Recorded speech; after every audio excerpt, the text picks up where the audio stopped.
কড়াইতে তেল দিয়ে সেখানে সামান্য আদা রসুন কুচি কিছুক্ষণ ভেজে তারপরে কিউব করে রাখা মুরগির মাংসগুলো দিয়ে দিলাম। অবশ্যই হাড় ছাড়া মাংস, বুকের মাংস নিয়েছি। সাথে দিয়েছি আদা রসুন পেস্ট আর সয়া সস, আর লবণ দিয়ে দিব সামান্য। আসসালামু আলাইকুম, কেমন আছেন আপনারা সবাই?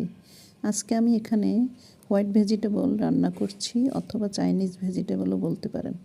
তারপরে মুরগির মাংসগুলো কিছুক্ষণ নেড়েচেড়ে সামান্য আদা রসুন বাটা দিয়ে দিব, স্বাদ মতো লবণ দিব, আর আগে থেকে ভাপিয়ে রাখা সবজিগুলো এটাতে দিয়ে দিব।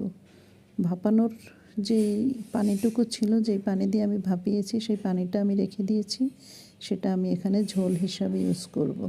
এবার আরও কিছুক্ষণ সবজিগুলোকে নেড়ে চেড়ে আমি কাঁচামরিচ দিয়ে দিব ঝালের জন্য, আর দিয়ে দিব সামান্য গোলমরিচের গুঁড়া। এবার আমরা ওই স্টিম করা যে পানিটা, সেটাকে এখানে ঝোল হিসাবে ব্যবহার করব।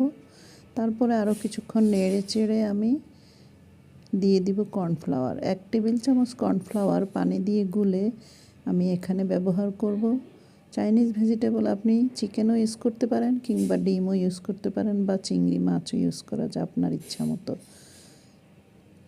এবার কর্নফ্লাওয়ারটা দিয়ে আরও কিছুক্ষণ নেড়ে চেড়ে আমি ঢাকনা দিয়ে রান্না করব। ঝোলটা যখন একটু আঠালো হয়ে আসবে, তখনই আপনি রান্না হয়ে যাবে। আর মনে রাখবেন, চাইনিজ ভেজিটেবলের সবজি বেশি সিদ্ধ করা লাগে না। ধন্যবাদ। আমার ভিডিওটি কেমন লাগলো আপনারা কমেন্ট করে জানাবেন।